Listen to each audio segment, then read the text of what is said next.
You know, Mr. Bernheim, I want you to know that it's a great honor for me to have known you and to count you as a friend, because I admire you for many things. And maybe during our conversation, I'm going to let you know why I admire you so much. But we are here today because at this time of the year, we commemorate the liberation of the Jews in the Second World War. Actually, the date that was chosen is the uprising of the Warsaw Ghetto, 27 days in the month of Nisan. But that was only one part. I understand that your family originally comes from Warsaw, but you were born in Lodz. Tell us, how old are you, Mr. Bernheim? I'm 94. You are 94, and you lived through the Second World War in Poland, in Lodz Ghetto, and you were also in Buchenwald, I think you told me. Is that right? I was in Buchenwald, I was in the Lodz Ghetto, then I was went to ammunition factories, different factories, and wind up in Buchenwald, liberated in Buchenwald. You know why it's so important, Mr. Bernheim? You know, the Holocaust happened many years ago, but it still happened in our generation, in your generation. You were miraculously saved during those years, but those that survived, most of them are gone already, and you are one of the last Mohicans, so to speak, who is still alive, thank God, with a clarity of mind, and what I admire most, no hate in your heart. Rabbi Brenner, you see, when you live to be 90, 94, you see how the world has changed. If you want to survive, you have to always have hope in believing God, that somehow we manage to survive. God maybe punished me, but also rewarded me, gave me years, took away a lot of my strength, but thank God, not my brain. And so far, I pray to God every day that I shouldn't have hated my heart. If you have hated my heart, and you have to count your blessing, then you can survive. Don't have haters, don't be jealous, and count your blessing for this what you have, because it always could be worse. Because the world didn't learn too much, they have a short memory, they forgot what happened. I understand that your family was rather wealthy in Lodz, and that your late father had gone in 1938, yet before the war, he went to Austria, he needed some treatment, and he somehow disappeared. You never heard from him again, and you know that he died there. And you told me that after over 30 years, you found out where exactly he's buried. Well, my father had cancer, and we couldn't afford it, so they said the best doctor those time was in Vienna Rosh Hospital. And he went for operation. It was a successful operation.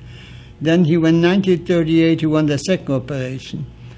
But somehow Hitler came into Austria for the push, and he took all the sick Jewish people from the hospital and he shot to death. But I was always hoping, I had the obsession that maybe still he's alive. He died as a normal person, not shot like a dead dog.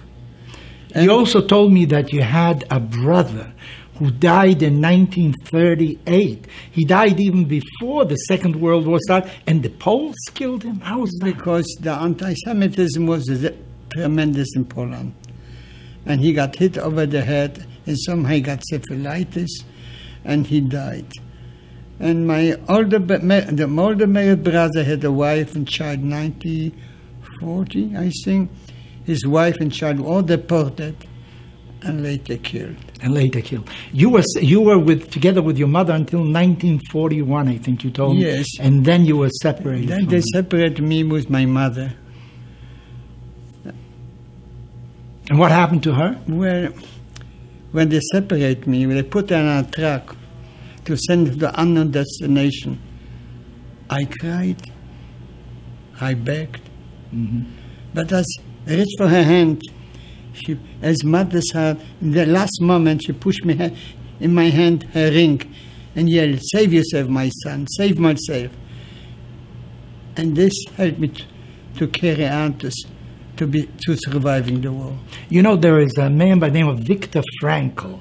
He's a psychiatrist, and he said that who survived in the Second World War, those that had like a goal in life, you know, that had belief, because many people just gave up all hope.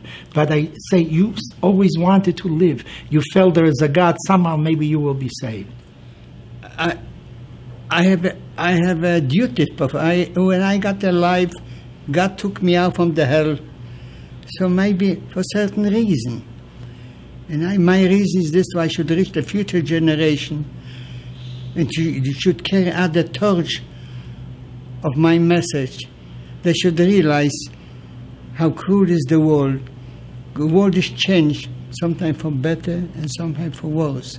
And they should count the blessing. They should appreciate the freedom, bread, shelter, teachers, even clothes on the back.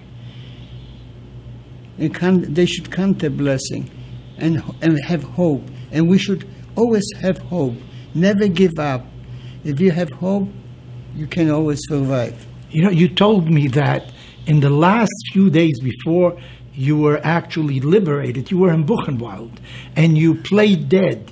You covered yourself with other dead bodies. This was the last night before, suppose the army came in, but the army came late, 3 days later.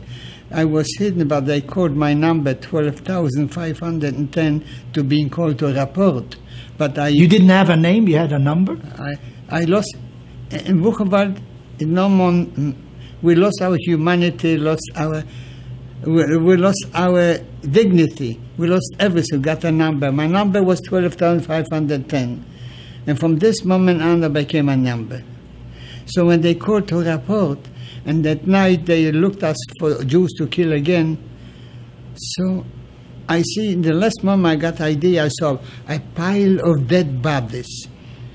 I took off my jacket and lay down next to the bodies to play dead with my skin and bone, because I was... How much did you weigh? 62 pounds. Later, after was I hidden, and then was the couple dead bodies fell over me. I hate to move. I was afraid to move, but after a few days or hours, I decided to crawl out. As I crawl out,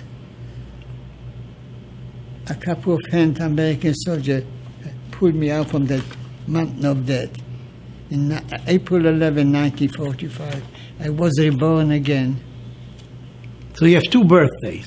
Two birthdays, April 11, 1945, and December 13, 1922. Well, thank God you are alive. You know what I was also impressed by, you know, what mementos does one keep, a photograph, a piece of jewelry and so on. I understand that you came to the United States and this is what you brought with you. What is this? This was my pens, which I was liberated. I didn't care for nothing. I just ran to go to Poland to find my family. My goal was to find my family. In those pens I was liberated, you see, in those pens. And this was my waist. And this you treasure till today, huh? This is my treasure. Now, you also told me something that impressed me very much. When problems occur, like in many families, or with business, or what have you, you tell your children, your grandchildren, you know, there is an alternative. You know, your problem is nothing compared to this, right? Well, you see, in life, you're getting setbacks, but you never lose your hope.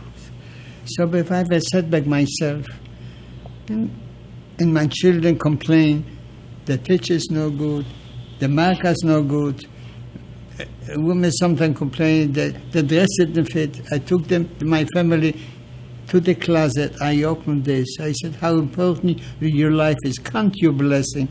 You see, if I survive, don't you think you'll be able to survive? And this always helped. And thank God God was good to me. I have a wonderful wife and four delicious grandchildren and one grandchild. And I thank God for this, and I count my blessing every day. You know, we just celebrated Pesach. Yeah. the month of Nisan. And we were enslaved for 210 years, our rabbis tell us. But yet, we don't bear any grudge, any hate toward the Egyptians. We look to the future. We didn't look to the back. Even today's Germany, of course, those that are responsible for what they did, they should all be in the hands of justice. But we don't hate the world for it. And yet many people cannot get over a setback. But what I appreciate in you in the years that I've met you is that you look with optimism toward the future. You don't want to live in the past, but you didn't forget the past. These pants remind you. You see, Rabbi, 3 years you're living in the house when you're meeting people. You always smile. You could never forget, but you'll try to remember. Life is beautiful and life is cruel. It's catch-22. The world forget. Some people don't believe this ever existed. And we shouldn't forget. And we should always be strong in belief in God that is somebody behind us. Somebody's watching over you. Watching us. Even in the worst times. Yeah, in the last moment. Never give up. Never give up. Od lo avdat tikvatenu. We cannot lose Amen. our hope. And that is the national anthem of the state of Israel. You see, when you said about a few days ago, we celebrated Passover. Yes. We read the Haggadah about the Yetzias Mitzrayim, Exodus from Egypt. Was quite a miracle. But sitting here, Rabbi, you see other miracle. Is one of the one of the last survivors of the horrors of the Holocaust. And I try to convey to you, not just for me, for you, but the future generation should value life, and maybe it will be a better world in my lifetime. Who knows? The Egyptians made us work. They killed the children, little children. They didn't want to have a future. But the Germans didn't give you a way out. If you were Jewish, you said that one day you were looking through a fence in Buchenwald. No, Where it was in it? Ghetto. In Ghetto and Lodge. And you saw the Germans hanged. I saw, this is the beginning when they closed the Ghetto.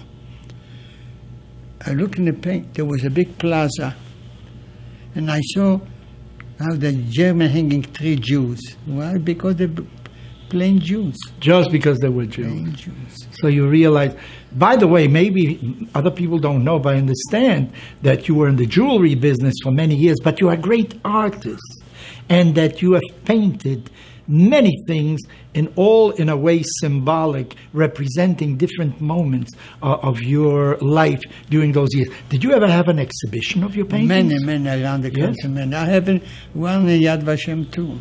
I have a Yad Vashem painting, a survivor. He's sitting in that ditch.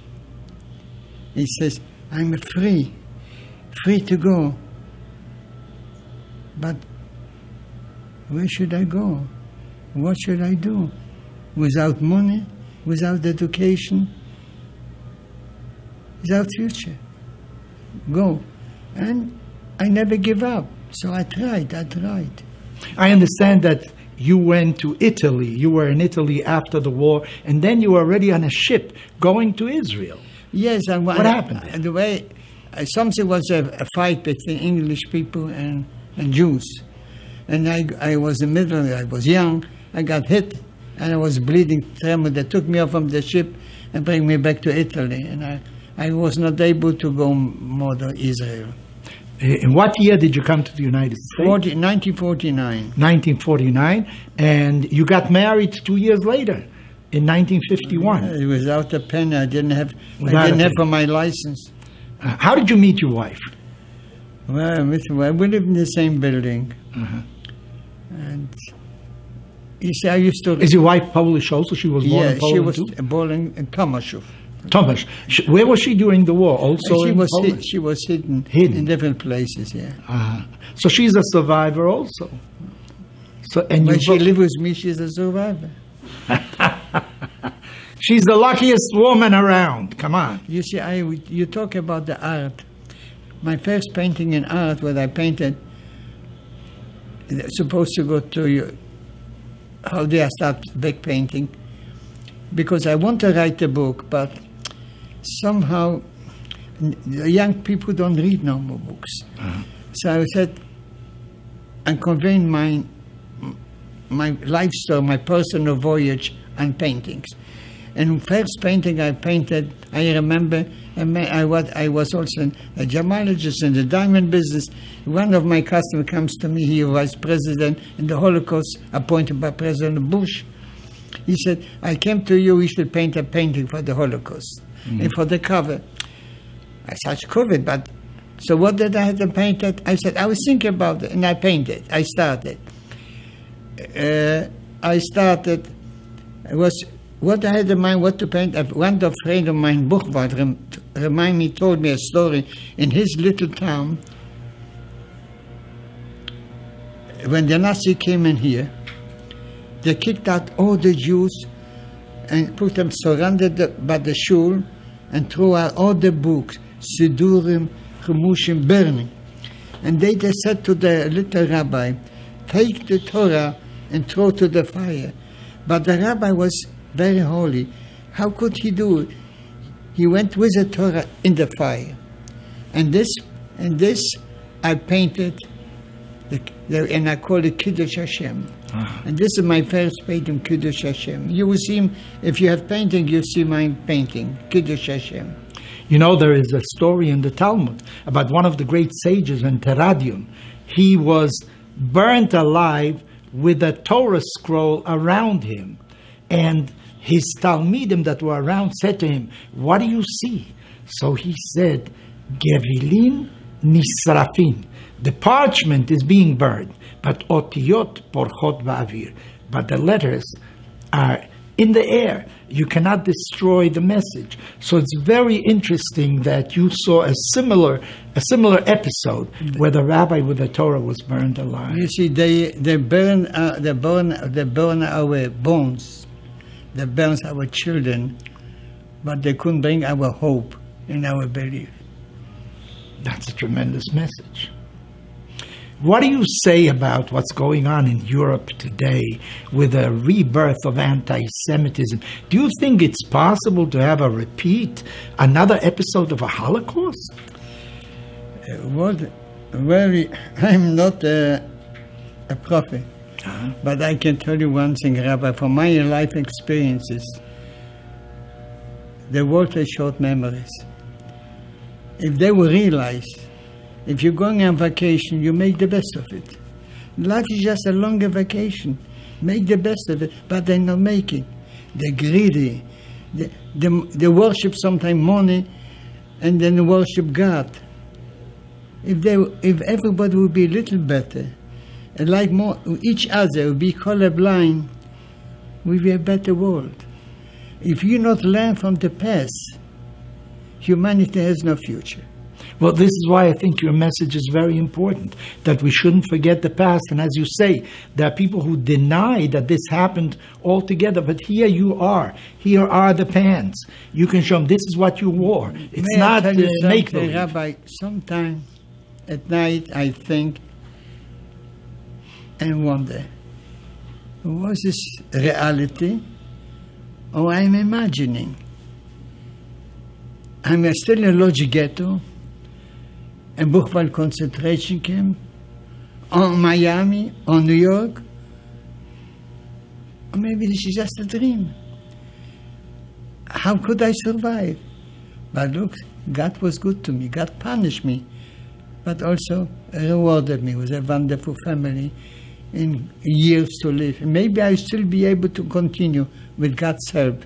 You know, to carry the message for the future generations. You know, amazing. 1945, you were liberated. Till the year 2000, we have 55 years. It's now 17 years later. That's 72. 72 years later, and you still wonder, did this really happen to you? It's still in your mind. You did not forget it, obviously. This is one jump. One jump. It's nothing. The sperm moment now. Well, I think it's very important for future generations to hear the testimony of somebody who survived, who does not have a bitter heart, who believes in God, that God helped him and protected him at all times, and that evil in this world, unfortunately, still lurks around, and we always have to be very vigilant so nothing like that should ever happen again. You see, Rabbi, maybe at this my bedside, I cannot hate.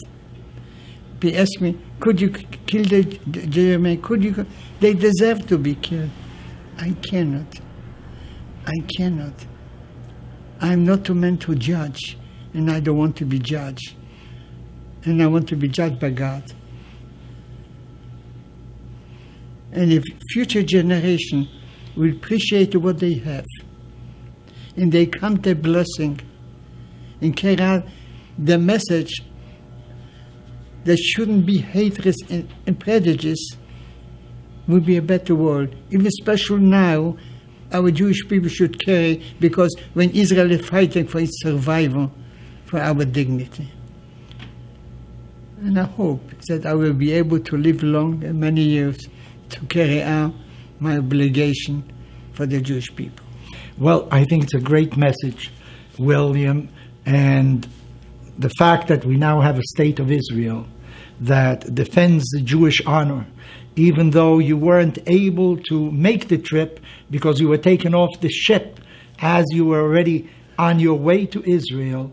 I know that Israel is very close to your heart, and with the existence of the State of Israel and the will of the Jewish people and the testimony that you are giving us today, we certainly will be vigilant that no such happenings take place in the future. Mr. Bernheim, it's an honor and a great pleasure to meet you. May God give you many more years together with your wonderful wife, Lucille, your entire family, and we should all live to see better times for the Jewish people and for all of humanity. And maybe God's help us that with my message I bring peace to the world and peace to Israel. Thank you.